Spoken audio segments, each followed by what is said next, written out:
All righty. Well, I'm going to go ahead and get started. Thanks, everybody.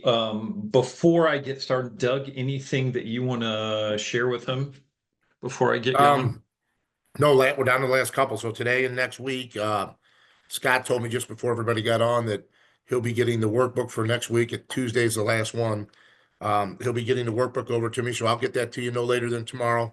So everybody will have that. And then at the conclusion, after next week's, I'll send out a little note to everybody and just ask for some feedback on a few different things. And that's about it. Hopefully people are enjoying this and getting some tips and techniques and things they can use out of the training. So with that said, Scott, over to you.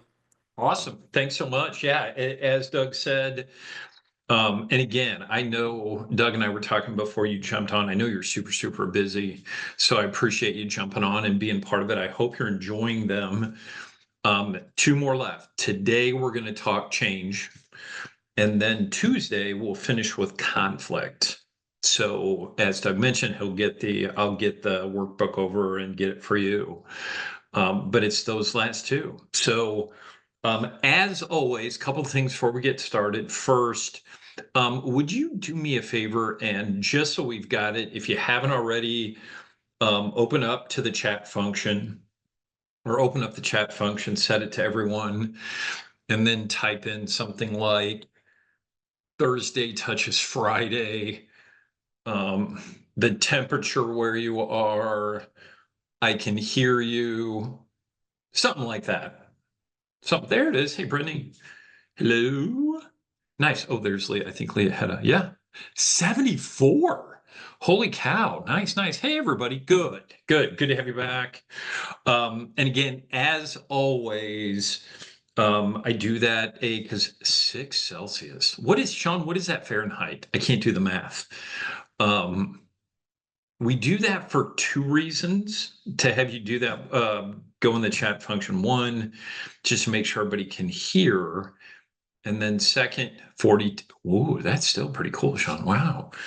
And second, it's a great way for us to stay connected as we go through the training. By the same token, I have you all on mute, but if you want to make comments, please come off mute and just say, hey, this is Nisha. Hey, this is Fong. Just so you've got that.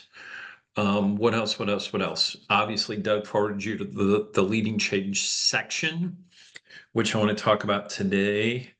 I think that's a big stuff. I think that's a big stuff. Okay, so today's change, obviously, before I dive into that section, I wanted to do a couple things. I haven't done it in the last couple because I was afraid I was going to go over. I want to just do a quick review, 2 things from last week, and then I promise we'll get to change. If you remember last week, we talked motivation. So a couple of key things I wanted to hit you with from last time, just to remember, just a reminder, just tying things from last week to this week. Hey, Jay, there's Jay. First, remember we talked, we got a few people. Awesome. We got a pretty big crowd then, Doug. We pretty much got everybody. Pretty close because we're up to 22 now. There's Jay. Sorry, guys. Okay. Remember we talked about this last time and I said, this is very much, imagine you had one person reporting to you and this would be a picture. This would be a picture of them. And below the water, hang on just a second, having a little bit of a tech issue. For some reason, Jay, I think Jay's kind of caught in. Sorry, guys. Hopefully that's going to work for Jay. We said below the water, remember, these are things that we can't really motivate. We can't really influence on too much. Basic needs, food, shelter, water, values and beliefs, be that spiritual, how they were raised, priorities, those sorts of things. When we talk about view of the world, that's news. As an example, politics, and then conscious, unconscious thought. We talked about how as leaders, we're not going to make a lot of movement there. People could evolve over time, but where we do have the ability to influence, to motivate, were the six above. So above the water, around the top of the glacier, those were the big six. And we talked about consequences. Are we steadfast as leaders in terms of consequences for folks when they do well, when they don't do well? Environment, what's the work environment like? Is it safe? Is it clean? Is it busy?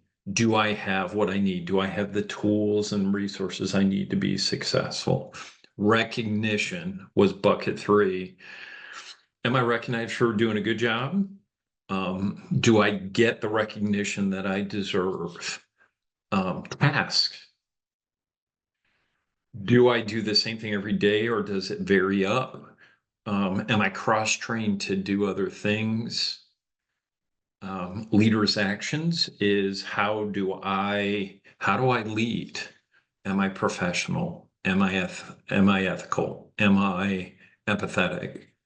And then finally, training. Do folks have the training they need? And again, if you jumped on a couple minutes late, just doing a really quick couple piece review on motivation before we get to change. First review question, and if you remember, hypothetically, it's a long time ago, if there was one of those, if you were going to focus on one of those six, you said to yourself, I might need to work on that. I might need to focus on that for my team, for my department.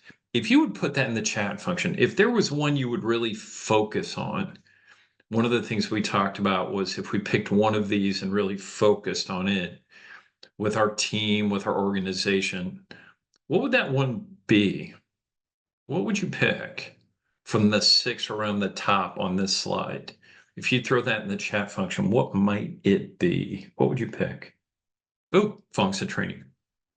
Good. Anybody else? What would be one? Good. Leaders' actions. Thanks, Jennifer. Good. Anybody else? What do you got?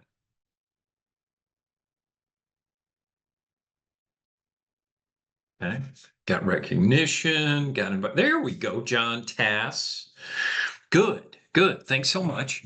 So we're seeing a little bit of all six, and I think the big takeaway here is, from a recognition, from a motivation standpoint, picking one and really driving that one, really kind of focusing on one. It's hard to do all six at the same time. Okay. So that was the first review thing. And then the second thing I wanted to hit you with, and then I promise we'll get to change. I don't know if you remember this from last time.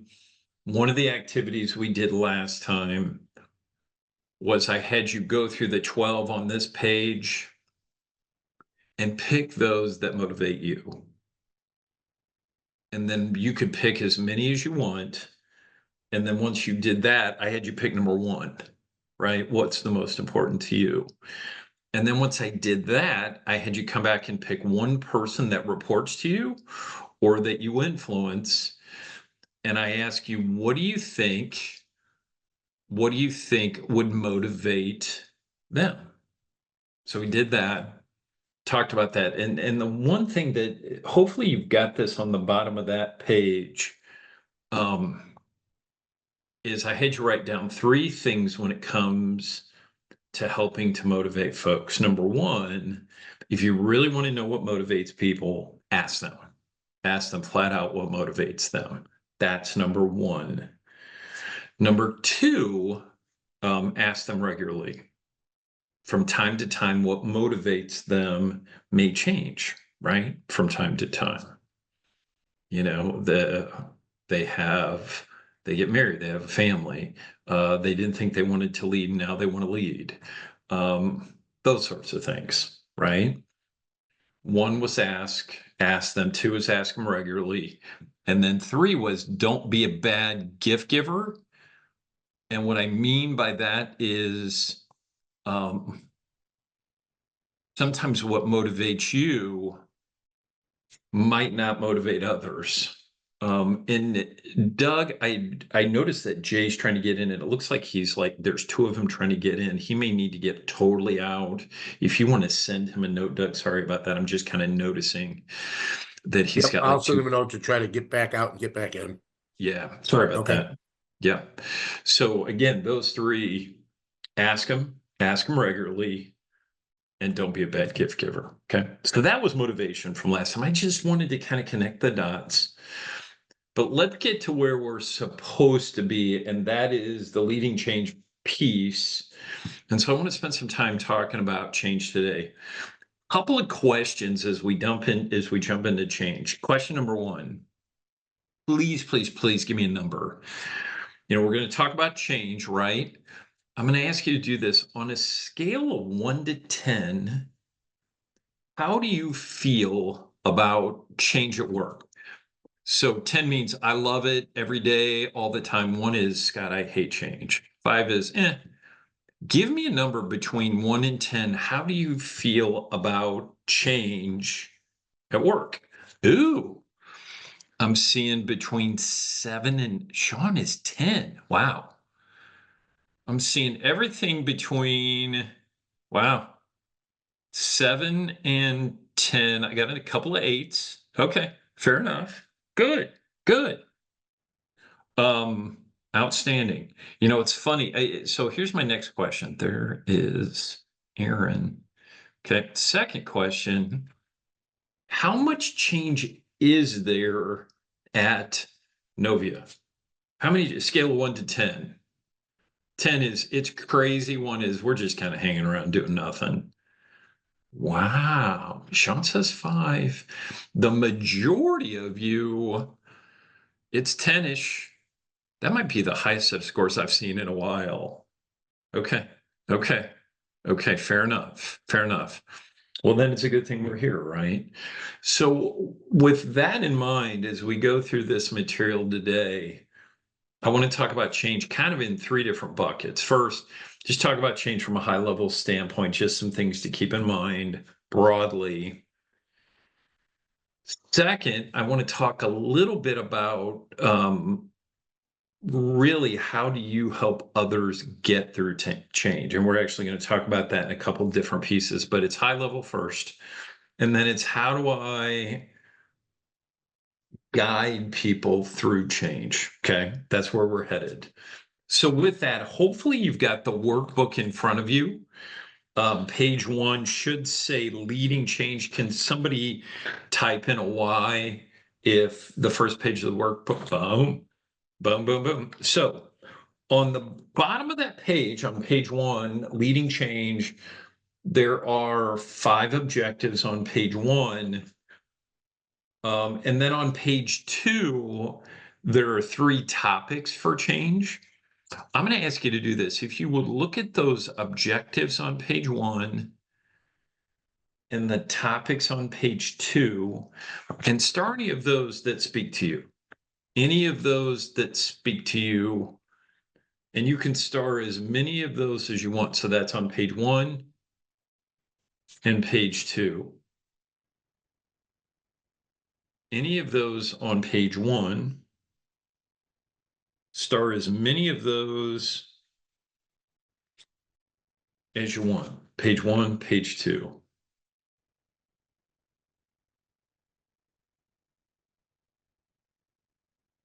Okay.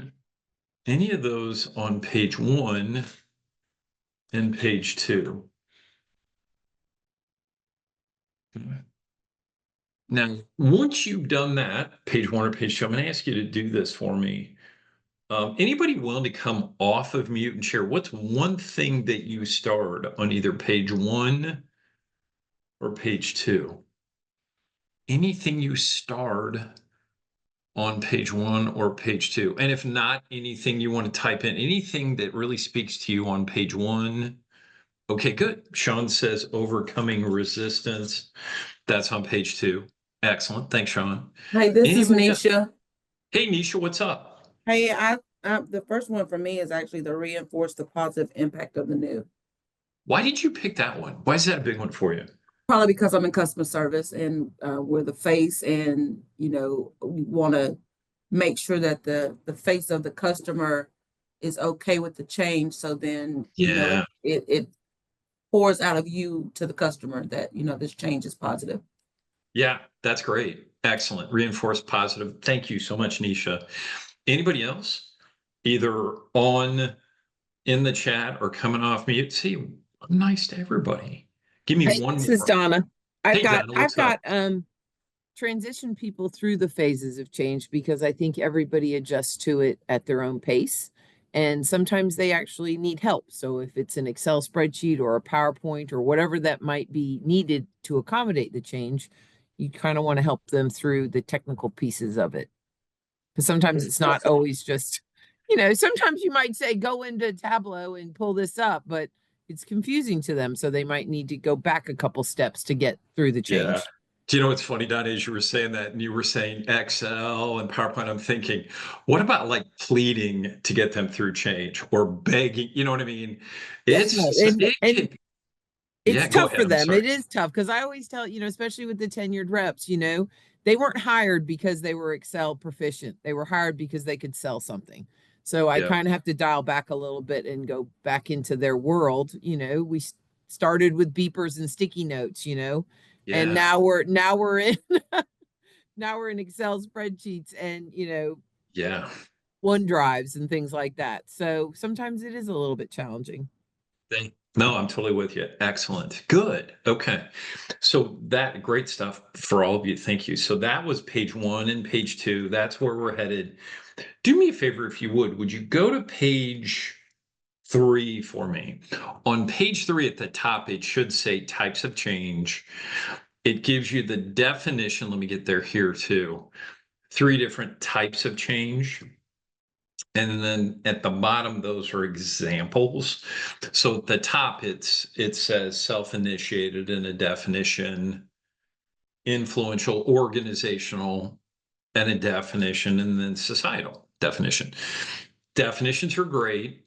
But what I really want to focus on is at the bottom, give you kind of a simplified definition and some examples.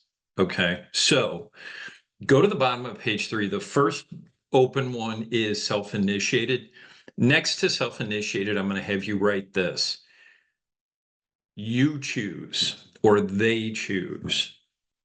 That's the definition. So what I'm saying is somebody makes a decision to change and that creates some sort of change. So you're saying, what are you talking about? So to the right of self-initiated, let me give you some examples of self-initiated change. And I'm typing them in the chat and I'm talking as I go. Marriage, divorce, new house, new car, new degree, buy a dog, be a leader. Stuff like that. Self-initiated is where we make a choice and it causes change. And you see a lot of these are personal. Marriage, divorce, somebody buys a new house, somebody gets a new car, somebody goes out and they're going to add to their education or they go get a certification. They buy a dog, which is no small thing, by the way. Be a leader. But it's something like that. So you may want to jot a few of those down. They're self-initiated. Somebody says, you know what, I'm sick and tired of this field and I want to go into, I had a friend that's been in the pharmacy business for 1,000 years. And he just told me yesterday he's moving into the education field. And I was like, you're gonna what? Total change. Total change. But he made that choice. He's tired of pharmacy. Okay. So that's the first bucket. Self-initiated. Okay. The second bucket is organizational types of change. Organizational change is stuff that all of us collectively, or especially you, including Doug, collectively may have seen, like new boss, new processes,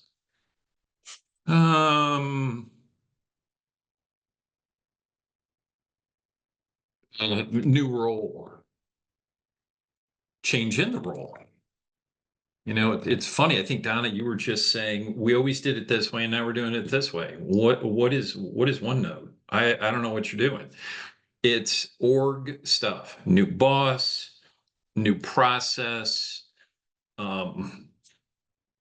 new role, new way we do things. You were with one company. I know there's been some acquisitions in the midst of all of this. How does that affect things? We had a certain way of doing this, and now it's this. That's organizational change. Okay. So that's the second one. Third one, so self-initiated, they choose or we choose. Organizational changes, maybe a definition, sorry, to the left, maybe you write corporate change, business change, right? And then to the right are all those things that I just shared here, okay? Number 3, societal change. Let's go with the definition first to the left. The societal view of the world is coming to my head, if that makes sense. View of the world. Okay. Societal change, view of the world. Let me give you some examples of societal change. Politics. Iraq.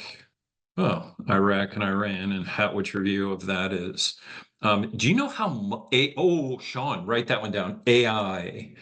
Do you know how much it costs for groceries now? Would be an example. How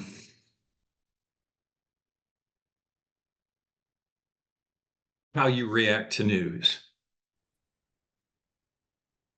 You know, I have this image that somebody goes to Sean and says, "Do you know how much groceries cost, Sean? I think you need to pay me more." Hypothetically, maybe not, but maybe so. Okay. So the third, COVID would have been in the societal change. Working from home for that period of time would have been societal change. I mean, it kind of blows into organizational change too. Does that make sense? So these are the 3 buckets. So here's my first question for you. Hopefully, Jay, you're doing okay. I hope Jay can get in. Here's my question for you on page 3. As you think about the last 6 months, when your folks come to you, when those who report to you come to you, and they talk to you about change, is it mostly self-initiated change? Is it mostly org change? Or is it mostly societal change that they come to you with? Put a circle around the one that you really, when you think about it, Scott, they come to me with self-initiated change. Scott, they come to me with work, and you already know where I'm going. Once you think about that, throw it in the chat. I've got 2, Don and Danielle. That's awesome. Would love if they had self-initiated change in response. That's classic. Wow. Ooh, budget, societal. Okay. Anybody else? There is no right or wrong answer here. I just want to make sure you're thinking about that. I'm seeing 90-10 org to societal. You know, it's interesting though. Occasionally I will have folks come to me, or I'll do this class and I'll get some societal. Okay. I guess more than anything, just kind of from a leader standpoint, just thinking about this, the 3 different buckets. One of the things, and you may want to jot this down, just something to think about, was self-initiated.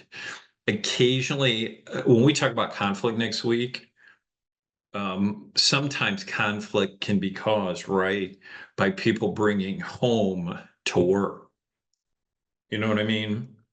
And we have to make a decision as leader how we're going to deal with that. Are we going to say, hey, that's part of the deal and we want to walk you through that? Or do we say, I need you to leave home in the truck or the car before you come in the building? And so that's something to think about. Okay. So that's page 3, just starting with 3 types of change. If you would go to page 4, at the top, it says, how do you feel about change? So let me walk you through this page first, and then I'm going to have you kind of roll through it. So about a quarter of the way down, it gives you directions. Step one, what I'm going to ask you to do next, right below directions, it says describe a recent or upcoming workplace change. I want you to take a minute, and think about a change at work, an organizational change that you've run into either recently or now, step one, and write it down. Once you do that, right below that, there's a bullet and it says, were you aware the change was going to take place or was it a surprise? Just have you answer that. Knew it, didn't know it. Okay. Step three, right below that, it said, how did you react to the change? Circle your mindset. And you notice you've got 4 words in bold.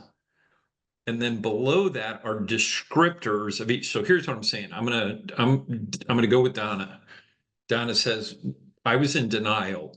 So Donna's gonna circle denial and then maybe pick a couple of words below. Or Donna's gonna say, I was accepting.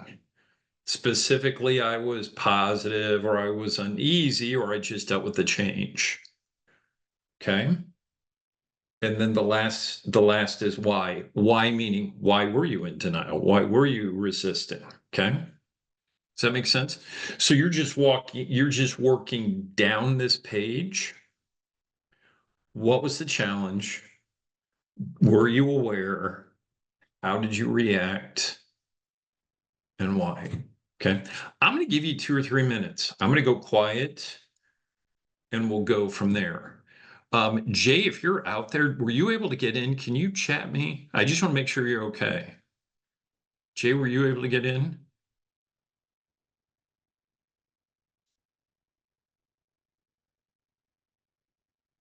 Good. Good. I did something wrong. I'm not sure what I did. Stop sharing. There. Oh. It was, sorry guys. Got a little bit of tech issue myself. It's good, Jay. Glad you're here. Good, good. So again, just give you a few minutes, walk through page 4. Good deal, Jay. All right, and I'm going to go silent.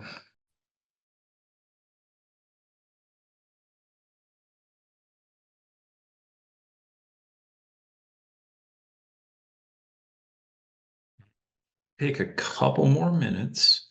Again, we're just working down page 4. Take a couple more minutes. So again, it's a workplace change. Did you know it was coming? How did you react? And why did you react that way? Okay.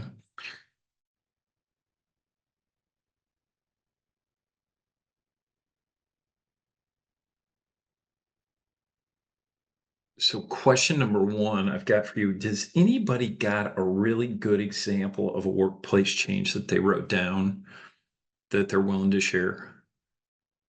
You can either put in chat or come off mute. Anybody got a good example of change?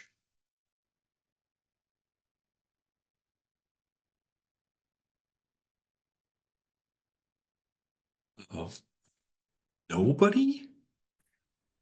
Okay, good. Sales effectiveness. Donna, I got to ask, how is that a change? It's more, it's a process. So the sales effectiveness program that NOVVIA is rolling out is scheduled one-on-ones, changing the way we meet, changing who attends the meetings, and changing some of the content of the meetings. Got it. Okay, no, that's perfect. Excellent. Thank you. Anybody else? Anybody else have an example? Bank accounts, Epicor. I hope I'm saying that right, Kyle. Sorry. Yes, Good. this is Fong. This is Anthony in Atlanta. Oh, Fong, and then I promise I'll get you too, Anthony. Fong, what was yours? yeah, we got the new ERP system, which is Okay. Epicor. And because of the new system, I mean, we had to change some of our processes, the way we ship orders out, the way we enter orders. Yeah, it's just different changes that Anthony, came what? with the new ERP system. Yeah. Gotcha. Didn't mean to Oh, interrupt no, you. no, you're fine. Anthony, what was the one, what were you going to say? The change here is, it's been about 6 months though. We went from Ron LaBush being the president to Jim Somerville taking over his role. It was a surprise out of the blue. It was a surprise. It was a big surprise. Got it. But at the end of the day, it didn't affect me because I have a job to do, and the job's the same whether it was Ron or Jim. So Fair enough. You know, I'm looking through this. Wow. And I was kind of aware of, not aware specifically, but I knew there was a lot of change going on, constant change, new processes. I'm at yours, Brittany, spreadsheets, meetings, Nisha domain switch, Danielle taking on additional department, and Carlos Epicor, warehouse, start printing, packing. Okay. A lot of stuff. So there is change. Question number 2. You kind of answered it, but I'm looking for this.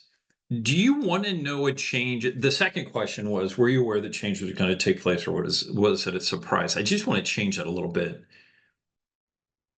Do you want to know in advance about change? Does that matter to you or no? You can just give me a why or a no. Okay. You know, about 80-20. It's about 80-20. I am one of those people. And again, not right or wrong, I always want to be in the know. I don't know why. I think because I work for a company, and true story, I was working for a mortgage company, and I'm going in the elevator one day, and I'm talking to somebody that I didn't really know. And he said, you know, this place is shutting down in 2 months. And I said, no, it isn't. We're doing great. We're awesome. He was wrong. It was a month. We walked in one day, and the next thing you know, people are filing out. And the first hint I got of it was watching my boss's nonverbals that morning. And I thought, that's not how he actually reacts. And by the next morning, me and 500 people were let go. And so I don't like surprises. I think one of the takeaways I would have you jot down on this page is, the more you can share with your folks, the better off I think everybody kind of is. I'm not saying to share confidential information, but the more, the sooner. The other thing I would say is, if you don't know, say you don't know. Right? I was with a totally different company, and there were rumors coming down, and the leaders wouldn't share anything. And I was in training, been in training always pretty much. And I was training some senior leaders, and they were talking on the side about this situation. And it was clear they didn't know what was going on either. They weren't lying. They didn't know either. And one of the other trainers and I walked out, and we looked at each other and said, they don't know either. How is that possible? And it was one of those, I really felt like in retrospect, if they would have said, we're not aware, we continue asking, we will continue, you know what I mean? And sometimes people won't accept that. But I think even saying, hey, I don't know, but as I get information to you that I can share, I'm going to share it. I promise you that. Right. The one other thing I'm going to ask you to do, if you don't mind, off page 4, you had 4 different how you reacted: denial, resisting, accepting, committed. Can you type in D for denial, R for resisting, A for accepting, C? What was your reaction? Okay, got an accepting. AC. Okay, fair enough. Mostly AC. Good. I think we can all think about those times when we were in the RD. I mean, that scenario I mentioned before where I got let go, I was very D. And maybe part of that was I didn't feel like that person knew what he was talking about. But just some things to think about. How do you feel about change? How you feel about change may be the way others. So again, keeping folks in the loop, telling them what's going on, understanding that people may, the one other thing, sorry, I wanted to share with you, the boxes, bottom third of that page, below the boxes, can you draw an arrow from left to right? So in other words, from denial to committed. One of the things we want to do is the more that we can do to get people from denial to committed, the better we can be, the better we might be. I hope that makes sense. Okay. So it's just some takeaways from page 4. Let's go to page 5. On page 5, it should say at the top, change management roles. So what I'm saying here is typically there are 3 different roles when it comes to change. If you look at the top of page 5, it gives you 2 of them, change agent, change facilitator. Right below that, can you write this for me? Change victim. And don't hurt me for change victim. I'll explain it in a minute. But let me give you the distinction between each of those 3 change management roles. Okay. Change agent. Change agent is the person or the group of folks. They figure out that there's a challenge, an issue, a problem, and they brainstorm and determine a solution for that problem. Okay, so that creates this change. So again, the agent determines a problem and a solution. That's the agent.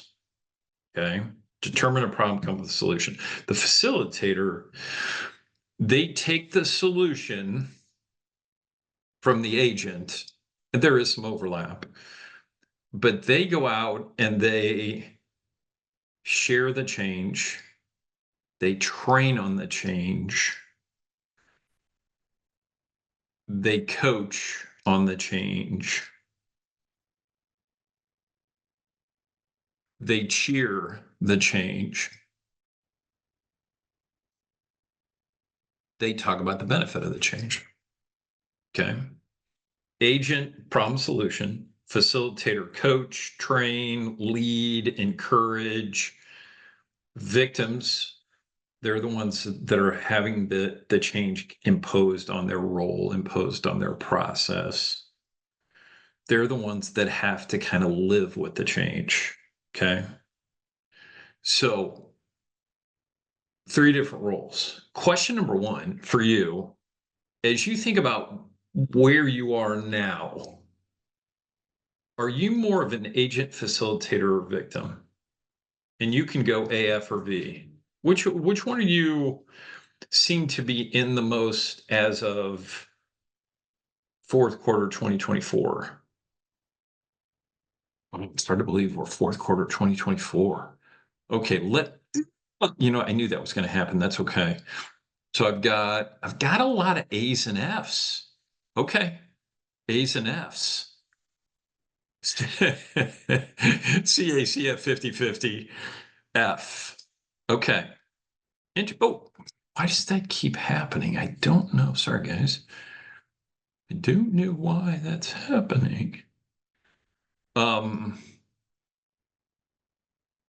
Second question.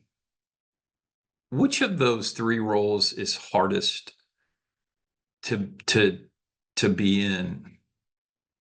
Which is hardest?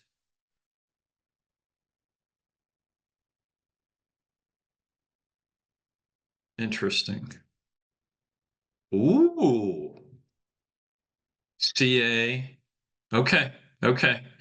By and large, victim Roberta's our voice of reason victim. It's about 80-20. One of the things that I find a lot, and it totally depends on, our strengths and weaknesses and those sorts of things. One of the things I find sometimes is being the facilitator can be particularly tough because it may be a solution that we haven't owned, that we haven't determined. We may not even agree with it, right? And then we've got it turned around and we have victims who are doing this going, this is a terrible idea. Are you sure? And how do we deal with that? But they're all tough. They're all absolutely tough.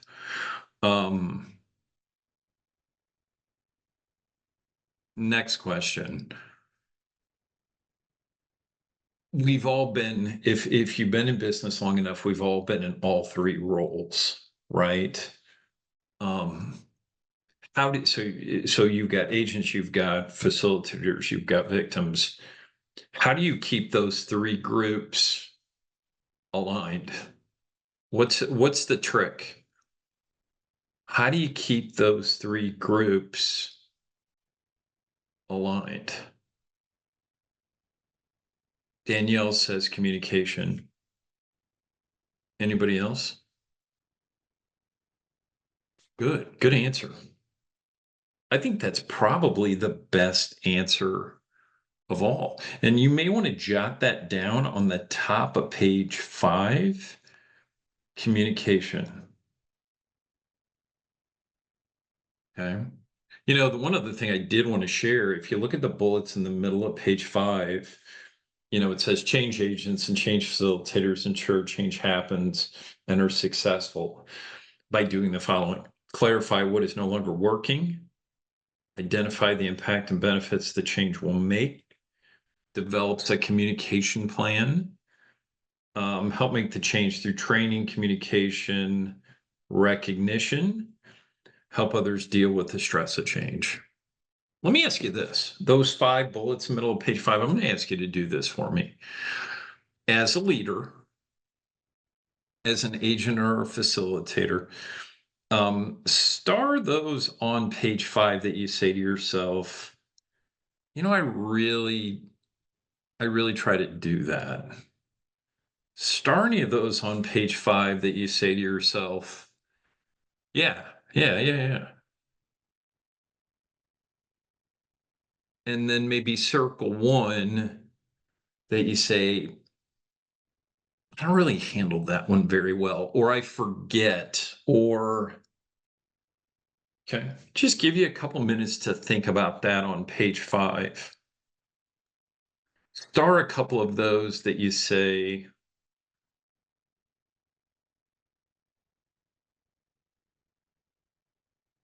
I do those well when it comes to change.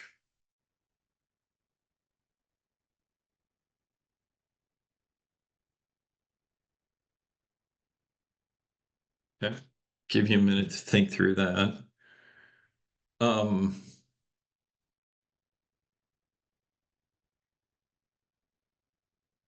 let's think of it this way on page 5. They're not bulleted, they're 1 through 5, hypothetically. Okay. Let's start with this. Which of those do you feel like you do really well? And so you're just putting the numbers of the statements in there. So you say to yourself, Scott, I do 1, 2, and 5 super well. What do you do? There we go. Donna says 4, training communication. What do you do well? Top 3, Jennifer. What's no longer working? Benefits, communication plan. Ronald, you've got 4. Anybody else? 1 and 2, what's no longer working? Good. Fong, 4 and 5. Communication. Also, you help others deal with stress. Good.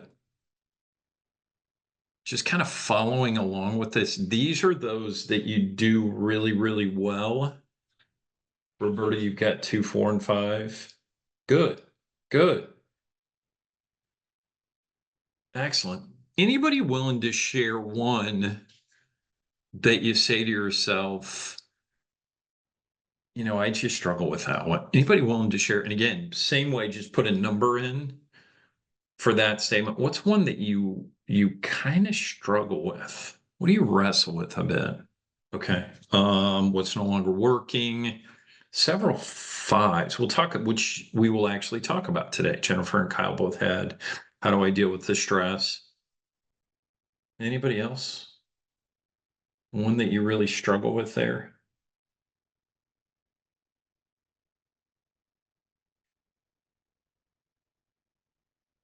Okay, fair enough. All right, so let's keep moving. So 3, you said, Ronald, was communication plan. We're going to talk about that too. A lot of what's on this page, we're going to talk a little bit about these as we move forward. So if you would go to page 6 and 7, I'm going to do, they work together. It's just a different way of looking at each. Start with 6 there. So where we're moving to now, maybe at the top of page 6, above where it says 3 phases of the bridges transition model, above that on page 6, can you write this? Getting a team through change.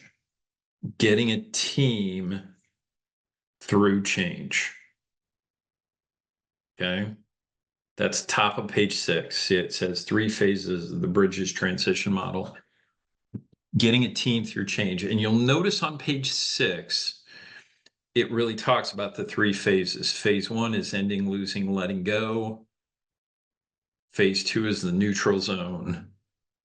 And then phase 3 is the new beginning. 3 phases. Gives you the picture there, but what I really want to hone in on is go to, if you look at page 7, you should have at the top a picture that looks just like this slide. Is that correct? Is that what you've got on page 7? Good. Okay. So let me walk you through this. So you got this picture, ending, neutral zone, new beginning. To the left of ending, I'm going to ask you to do this. Draw a line, a vertical line to the left of ending. So maybe it runs from the title, the emotions of transition, down to changes fast. Okay, draw a line, vertical line. This is to the left of ending. To the left of the line, write this. I just announced a change. I just announced a change. Okay, so here's what I mean. And I really, as simple as this picture is, and I know it's kind of rudimentary, let me walk you through this. So Jennifer, to the left of the line, Jennifer announces a change to the team. The line is she walks out the door. She's taking questions, she's done all that kind of stuff, but she's out the door. This picture is folks getting through the change. So starts with ending. Basically, you've said there's a change. The old way's gone. We're going to do a new way. Folks will move through those emotions going down to the neutral zone. Denial, shock, anger, frustration and stress, ambivalence. And then they get to the neutral zone. And the neutral zone is somebody at the neutral zone will say, you know, I really like the old way, but I think Jennifer is going to make us do the new way. I'm not sure, but I think they're going to make us do the new way. And I can't decide. So I'm kind of caught in the middle. I love the old way, but I think Jennifer is going to push me. Once they get out of the neutral zone, skepticism, acceptance, importance, hope, enthusiasm, new beginning. New beginning is the new way is the new way, the old way is gone. Okay? That's the process. This is walking people through. So here's my question. How long does it take somebody to get? How long does it take one of your reports to get from ending through the neutral zone to new beginning? How long does that take?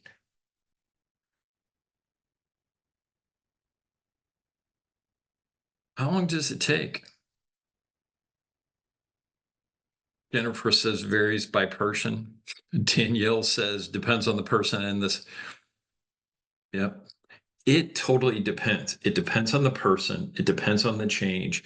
And you know what's really crazy is you'll announce a change to Joe and Joe will zip right through the change. And you're like, wow, he digs change. And then you'll announce a change the very next week and Joe will hold on for dear life and say, I'm not doing this. And so it depends on the change. It depends on the person. It depends on the size of change. It depends on their comfort level. Okay.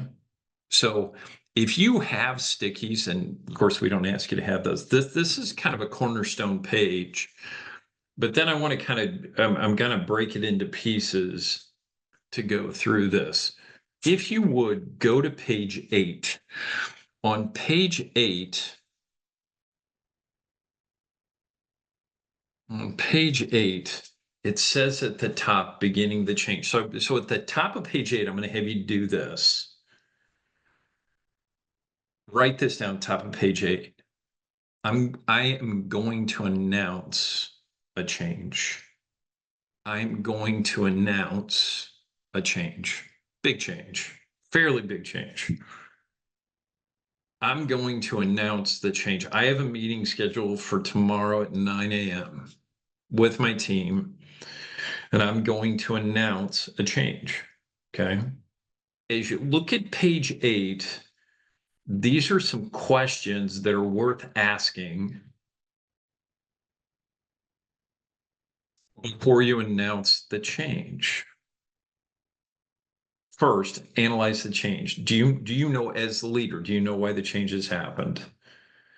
What's the benefit? What impact will the change have on you as a leader? What impact will the change have on your team? Okay. Then there are 2 more questions. Analyze your team. Do your team members have the knowledge, skills, and behaviors to make the change? Are they ready to make a transition, or are they currently struggling with other issues?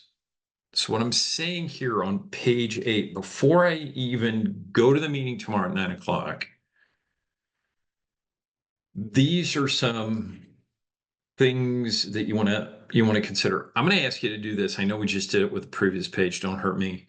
If you would go down that list, star anything on that page that you put a check next to anything on that page that you really try to consider if you're announcing a big change.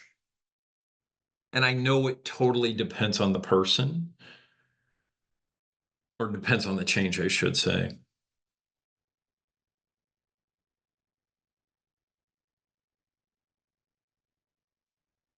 Yeah. Just give you a minute to think about that.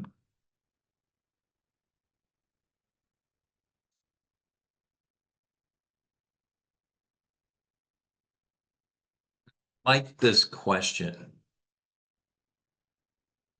or I like these questions. Okay, that's on page 8.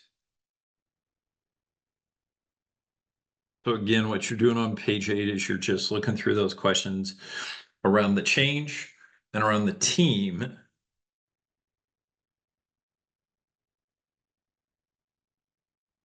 And you're just asking yourself so that you can be more ready to announce the change tomorrow at 9 o'clock. Okay. That's page 8. Let's keep moving. Go to page 9. Page 9. Remember the phase 1 says ending, losing, letting go. One of the key things to think about when it comes to change is there's this concept called you go first. And you go first means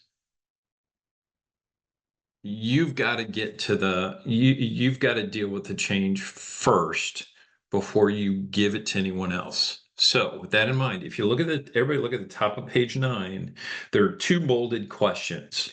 Question number 1, why do leaders have to deal with the change first? Number 2, what's the impact? What's the risk of a leader failing to make the change or the transition? Okay. We haven't done it yet, and we are due.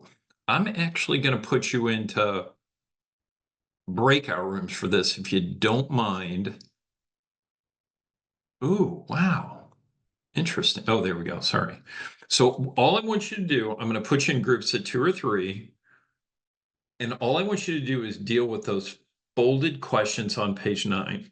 Why do leaders have to deal with the change first? Why? Number one. And number two, what would be the impact if we don't? Okay. I'm going to give you 3 or 4 minutes to do that. Let me create the rooms. I have them.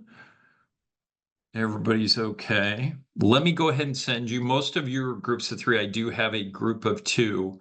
Just take a few minutes, jot some things down from the top of page 9, and we'll come back. All right, I'm sending you. Thanks, everybody.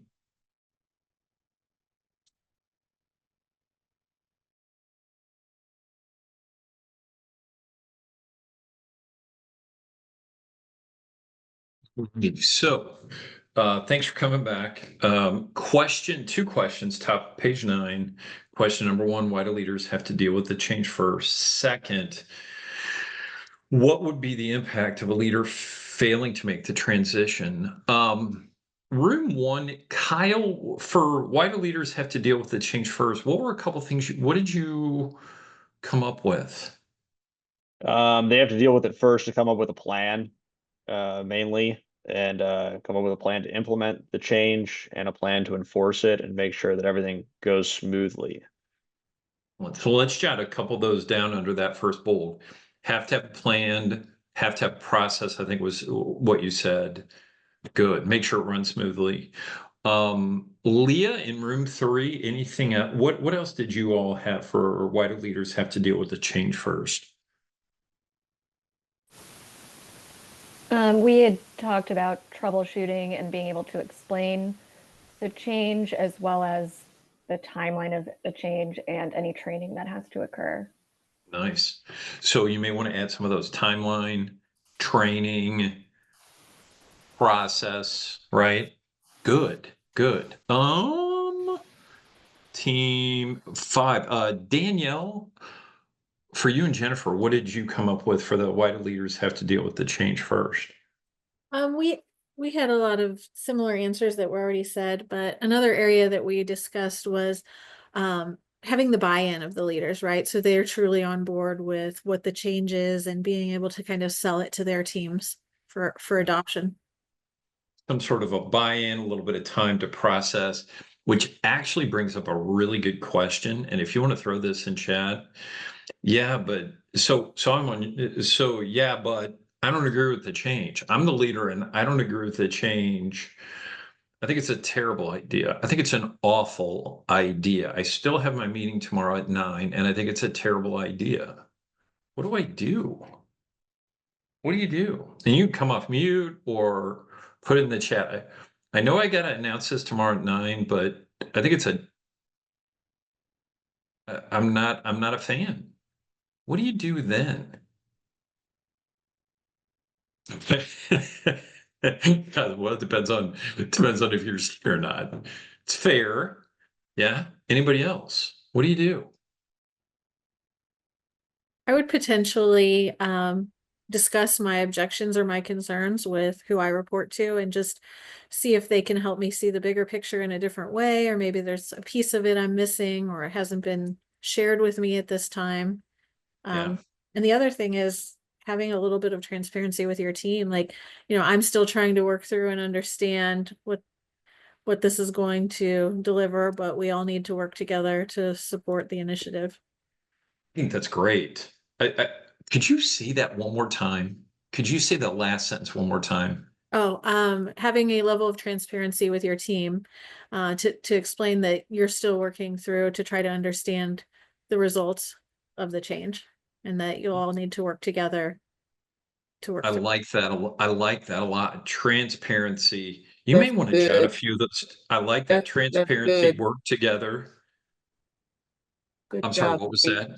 I just said that's really good because I was struggling with Yeah. that's good. Well, that's why I was actually, I was like, could you do that again? Write that. I was almost wanting to write it down. It's transparency. Let's work through because we need to get this done together. It's kind of where you went, I think, Brittany. I like that. I agree. One thing I would do sometimes on the back end of that is say something like, this is the play we're going to run. This is where we're going. So it's transparency, but this is where we're going. It's really good. Yeah. And Brittany, you put in the chat, walk through concerns with leadership ahead of time. Good. Second question, on page 9, what would be the impact? What's the risk of the leader not making that transition? Nisha, what did you come up with for that one for your team? Just not being able to bring the team up to speed as they should and assist where needed. Yeah, not being able to bring them up to speed and not being able to help. Elisa, I hope I'm saying your name right. I'm so sorry. What did you come up with for that second one? Impact of a leader failing to make the transition.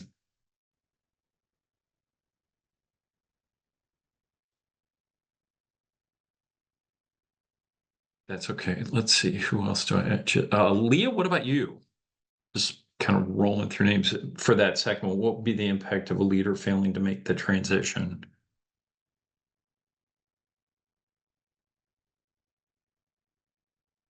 You may have to come off mute.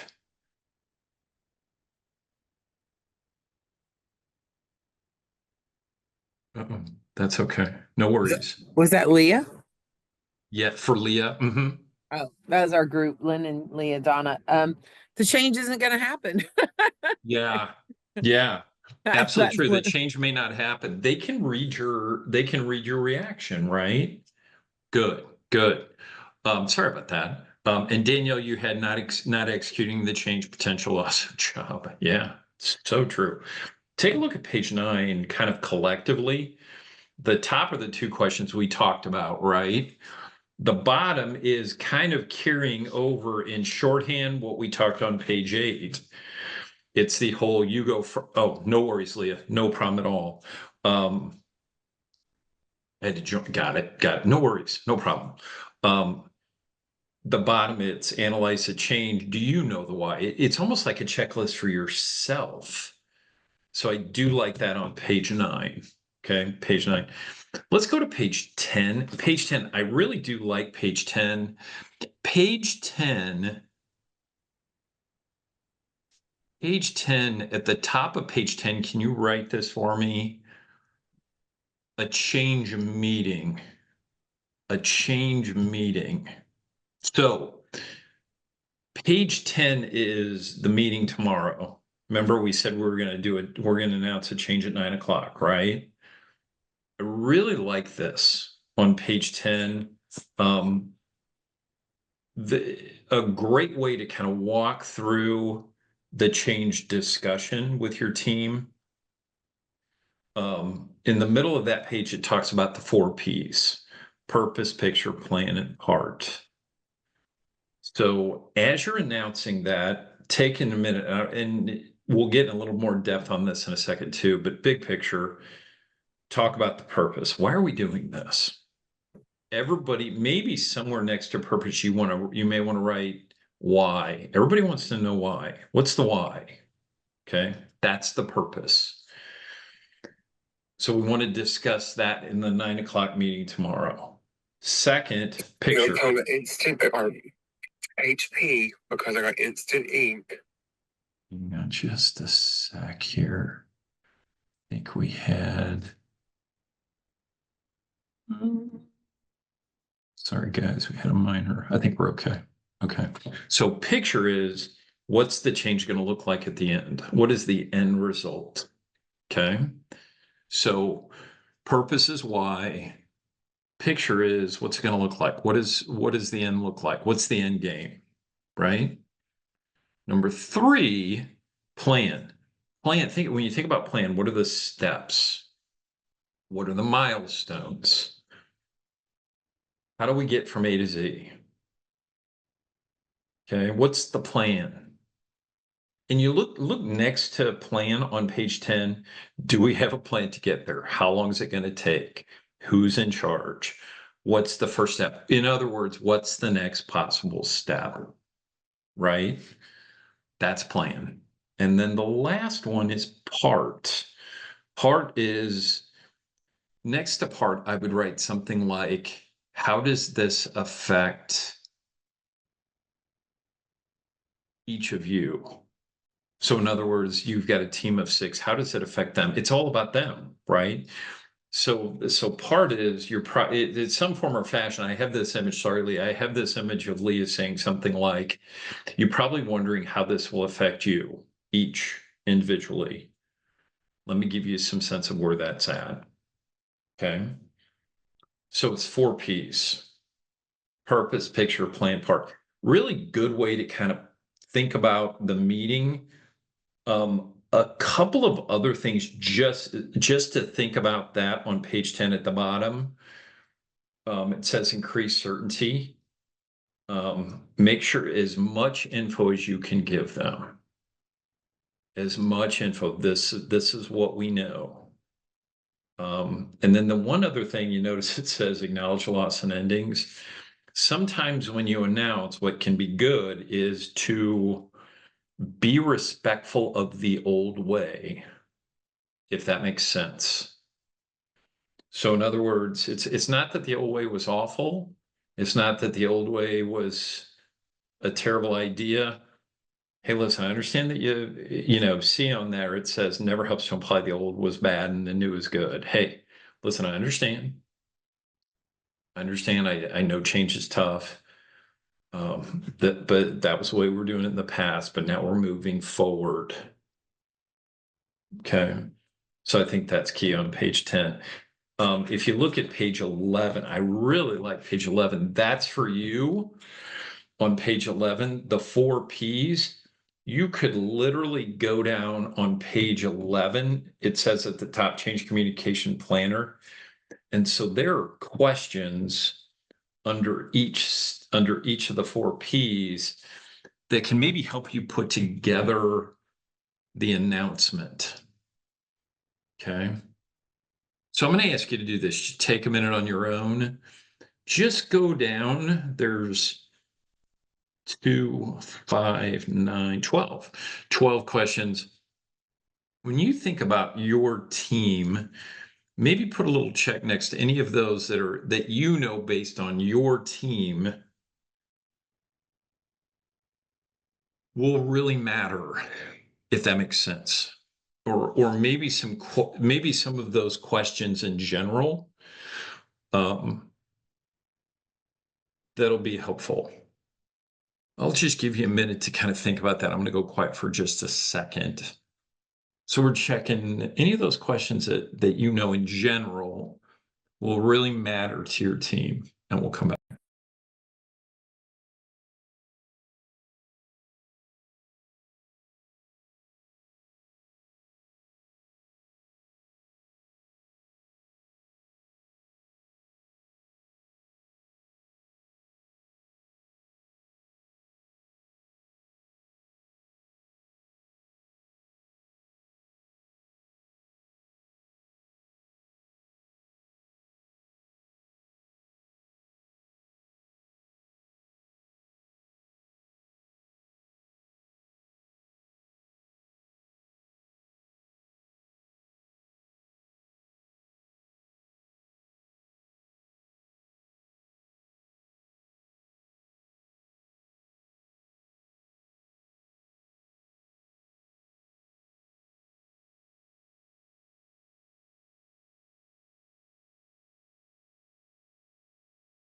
So again, just had you on page 11.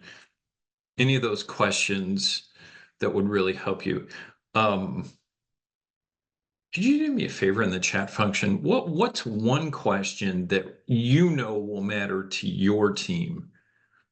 And you can abbreviate the question if you want, but what's a question on there that you say to yourself, my team's going to want to know that. It's going to really matter to them. What's one of the questions on that page that you really like? Jennifer, why is it important? Where do I go for information? What part do I play? Why is it important? Good. Do we have a plan to get there? Good. Yeah. What does it look like when the changes occurred? What's the final goal, Brittany? Good. Yeah. What do you want to discuss? Yeah. Good. I like this. I think I don't know about you, but why is why is it important? Why is this so? I like this because I can think about times as a leader and we're announcing a change. I was getting a lot of this in the back of the room. And I think maybe if I kind of listen, you may want to do this from a presentation standpoint. Listen, got in a change I need to announce. I want to announce it, but as we do this, I'm going to talk about the purpose, the picture, the plan, and the part. I'm going to give you everything I've got. And then you announce the change, and then you hit each one of those. And then, of course, at the end, maybe at the bottom of 11, you might want to write this. Make sure you save time for questions from them. I think sometimes leaders will announce a change and literally run out of the room. Don't ask me, don't ask me, don't ask me. And that can be tough. You know, at the end with questions, I'll answer what I know. If there's something I don't know, I'll take it back and we'll do what we can. Okay. But I really like page 11. I think it's helpful. Okay. Let's keep moving. Page 12. Remember, hang on a sec. Page 12. So remember, phase 2 is the neutral zone. Okay. I'm going to do something really, really quick. Remember, we were here. We were here, right? We talked about the ending. That's what we just finished. We announced, talked about our 4 Ps. Now we're in the neutral zone. Remember, the neutral zone is folks are lovingly looking backwards at the old way and thinking, I really like the old way. But you're also thinking, I think Ronald's going to make us do this. I don't know why, but he's, that's the neutral zone. It's the middle. So I say that because now on page 12, we're here. So I want you to think about this.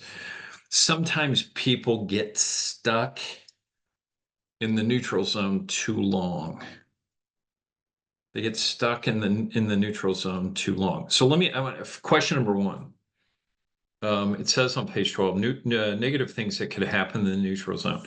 If people stay too long in the neutral zone, what's the risk? What's the risk? What's the risk of staying too long in the neutral zone? Any risk you can think of? What do you think? Okay, good. Not good, but change doesn't happen. People stop getting motivated. They lose focus. Less likely to adapt to the change. Slipping back to the old way. You know what? If I just hold my breath long enough, this won't happen. So we may want to get a few of these down. This is under negative things. Change doesn't happen. People aren't motivated. People lose focus. They don't adapt. Things slip through the cracks. Yeah. Yeah. At some point, people start to say, well, something else happens. We have another change. So those are negative. Are there any positive things that could happen by being in the neutral zone? Is there anything at all good that might happen? Any positives? As you're thinking about, there we go. So one is just, sometimes you stay there a little bit longer and you start to realize, that's not working. We need to add a step. We can't do that. We need to really bring marketing in.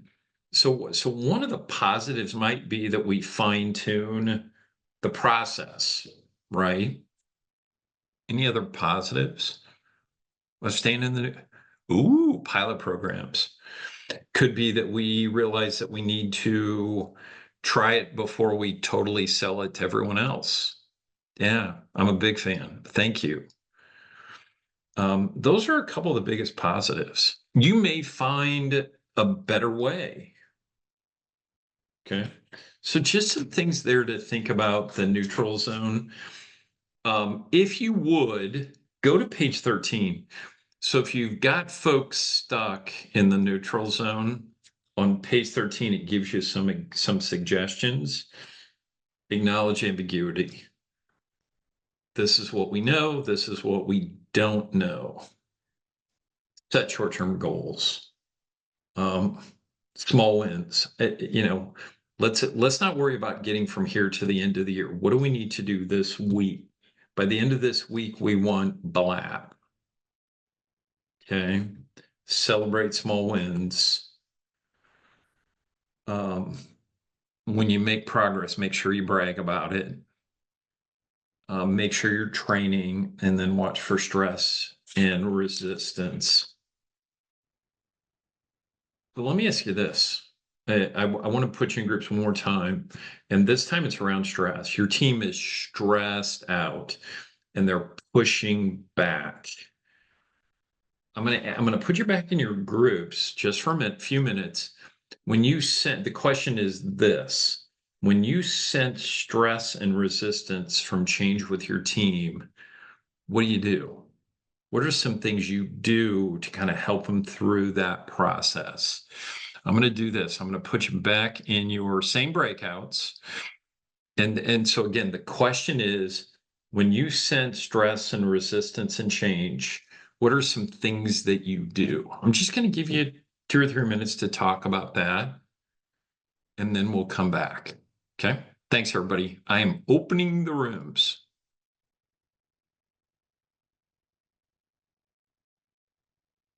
Show you an insane iPhone trick. The Let's entire see. world is all about. Just From one device to the other.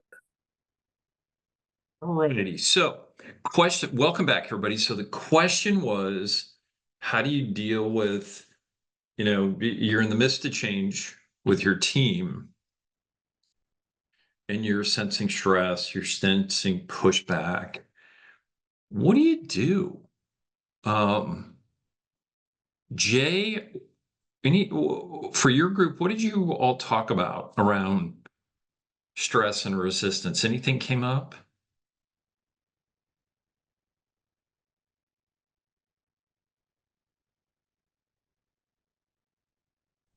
Not getting Jay. Fong, what about you? Yeah. Yeah, I was Oh, gonna say sorry, Jay. Jay might be busy, so we talked about maybe just allowing them some time to think about it, talk it out, Yeah, communication, talk about it, yeah, offer some support. yeah, Maybe if we just give them some support, it might help them out. Or if there's like a technical issue, maybe give them more training on the issue, and that will probably help release some of the stress. yeah. I think it's a good idea. So a couple things that were mentioned. Thanks so much, Fong. Hmm. And Jay, I got your notes as well. So talked about be empathetic, make sure that they're heard. If they need more training, give that to them. Jay had put in the chat, some people just need time to process or be heard. Um, Anybody else? Roberta, what did you come up with between your group? We had maybe have an open discussion, bring the team together and have an open discussion on what's really stressing them out. Maybe the back and forth might give them, other team members might have some advice for them on how to deal with the Yeah. stress, maybe how they were overcoming it, but maybe approach it as a group to see, Yeah. where the big stressors are. Yeah, I think that's a great idea. It's so funny. I worked for a company, and we were going through a ton of change, and we just hit this point where we were there was a lot of change and people were really stressed out. And we had a leader by the name of Denise, and Denise was one of the calmest people I've ever met. She just had this ability to say, okay, let's put some perspective. And we're in this room, and somebody said, will somebody please go get Denise? And Denise, she was great about just walking in and saying, okay, hey, listen, this is what's going on, and really helped us walk through it. It was kind of interesting. She just had that ability with folks. And so sometimes that can be, I'm totally with you. Nisha, what did you all talk about? Anything else? Yes, we said to try to understand the concern from the team members, That way you can answer them with the best knowledge that you have, and then reassure the team of the purpose and the goals of the changes. Yeah. You know, it's a really interesting point you brought up, Nisha. You may have to go back through the 4Ps again. But I also think, yeah, to your point, asking questions or asking them to ask questions so that you can get them on the table. I'm totally with you. Good stuff. If you would look on page 14, there's a couple of other things to think about around handling stress. It's kind of in the middle, some checks. One is recognize that it exists. It's so easy sometimes to just brush it off. You know, maybe even taking your group or individual and saying, hey, I understand. It's totally normal to feel that way. But then right below that, you've got what's called the control evaluator chart. And I actually watched somebody do this. Listen, this is what we can control. This is what we can influence. This is what we can't control. Sometimes just sitting down with folks and saying, okay, this is what we can control. This is what we can press on a little bit. And this is what we can't control. That can be helpful. I do like that. That last one, check. What do you think about that? The give them a break. Is that a good idea or a bad idea? What do you think about that one? That bottom one. And you can come off mute or put it in chat. How do you feel about the give them a break idea? You okay with that? Opposed to that? What do you think?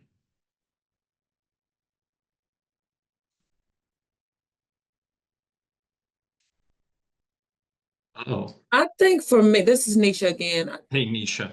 Yeah, I think for me is understanding, the person and what type of responsibilities they currently have, and just reevaluating the entire plan for the changes to see if maybe you can pull someone else in instead. Okay. Yeah, totally fair. Thank you. Jennifer put in depends on the necessity of the change and the impact. Depends on how they need it. It's fair too. Yeah, we don't want it to become forever. Yeah, fair enough. That's page 14. Page 15, how can you handle resistance? So what I mean by that is people it's not even stress now, it's they're pushing back. And there are 4 checks on page 15. Deal with it directly in honesty, ask how you can help, determine what aspect of the change they're pushing back on. And sometimes you've got to point out when they resist how it's affecting the team. But I really like page 16. Page 16, there's like 15 tips on there for helping resistors get through. So what I'm going to ask you to do on page 16, just go down that list, if you don't mind, on page 16 and put a check next to any of those that you either have done or would do as you're working with resistors. And again, there's some really good ones, but I'll give you a couple minutes. Any of those, just put a check next to any of those you have done, or any of those you say, yeah, that would help. Okay. And I'll go silent just for a couple minutes as you're processing page 16.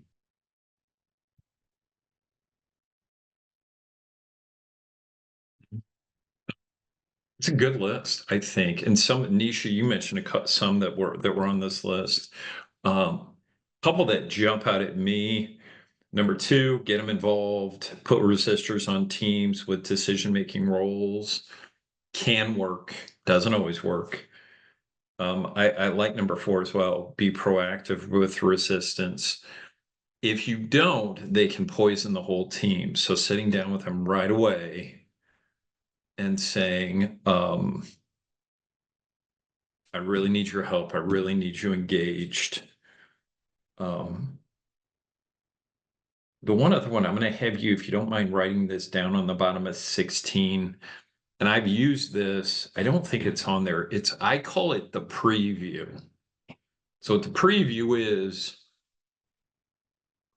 if Joe or Margaret is a resistor or even what I would call a naysayer, they've been around a long time.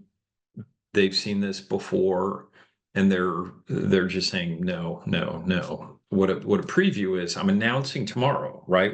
We have the meeting tomorrow at 9. I bring in Joe or Margaret today, and I show them a preview, and I say, listen, I need you to take a look at this and tell me your thoughts. What do you like? What do you not like? What's realistic? What's not realistic? I'm just having a discussion with you, and we talk through it. And as we're doing that, I say to Joe, here's why we're doing this. That's actually a really good idea, Joe.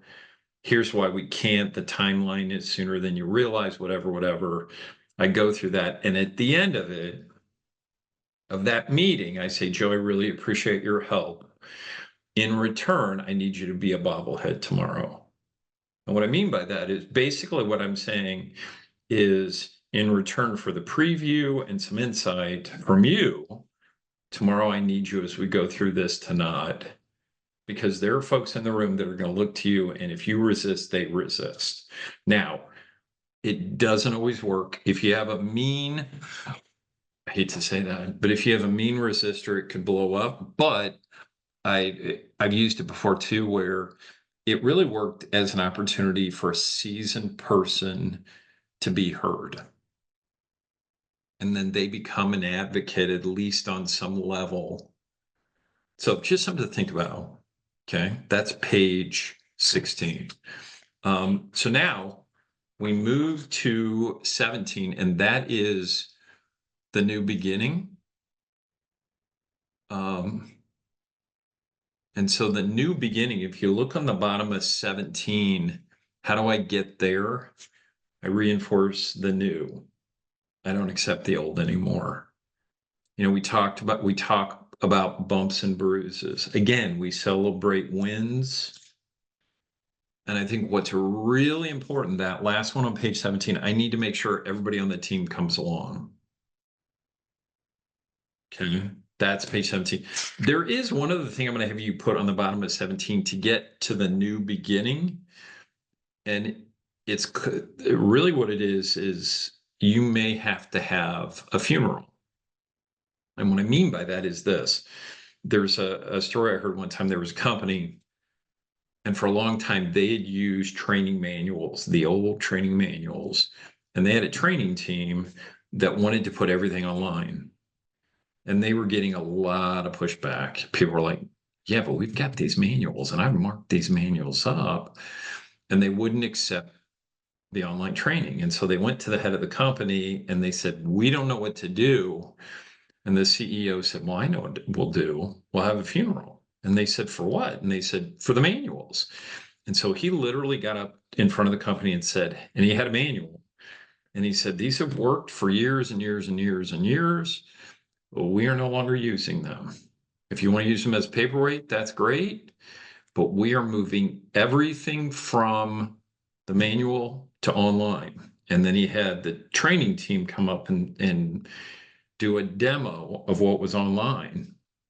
And he said, if you're using the manual, you are out of date as of today. We're going forward. And it was interesting because if they didn't do that, people were still going to slide backwards. And so sometimes having someone in a position of authority saying, we're going here, might be what it takes. Okay. So that's kind of page 17. If you look at page 18, this is a kind of a bottom line page of, it gives you, remember, we talked about the 3 phases of change. So it just gives you an overview picture of change. So it gives you some ideas around the first one, which was, again, ending, losing, letting go, the neutral zone, and the new beginning. So it kind of puts it all on one page. So I wanted to make sure you saw that. Again, that's on page 18. Okay, So those were the things I really wanted to hit. We've got a little bit extra time. Before I turn you loose with change, questions about change from a leadership standpoint. And you can either come off mute, you can put it in chat, questions that you've got, challenges that you're facing when it comes to change. Anything you want to discuss?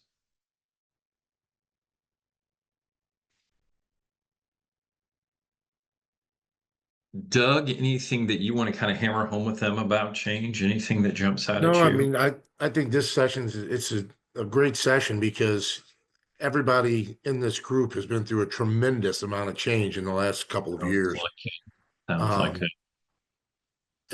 and it's just you know, and it's going to be more, right? There's constantly things changing and new ways of doing things, whether it's system wise with a new ERP system or you know, if it's a new organizational structure, if it's new ways of reporting.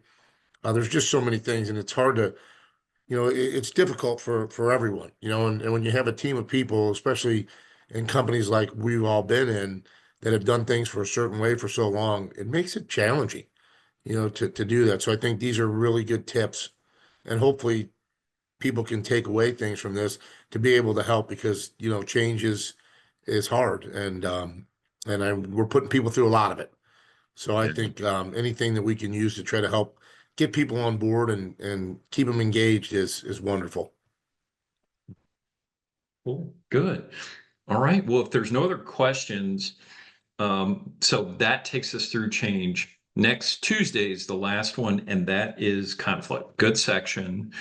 We'll spend some time on Tuesday talking about that. So I'll here shortly, I'm going to get that participant guide to Doug to get it to you. And we'll go from there. Just a reminder, I'm also going to hopefully today or tomorrow, Matt will get, if somebody needs to watch the recording of this, we've got that as well. But if there's no other questions, I'm going to go ahead and let you go. Have a great rest of your Thursday, and I will see you next Tuesday. Thanks, everybody. Okay. Have Thanks, a Scott. great. Thank you. Thanks, Doug. Thank Thanks, care. everybody. Thank Thanks. you. Thanks all. Bye-bye.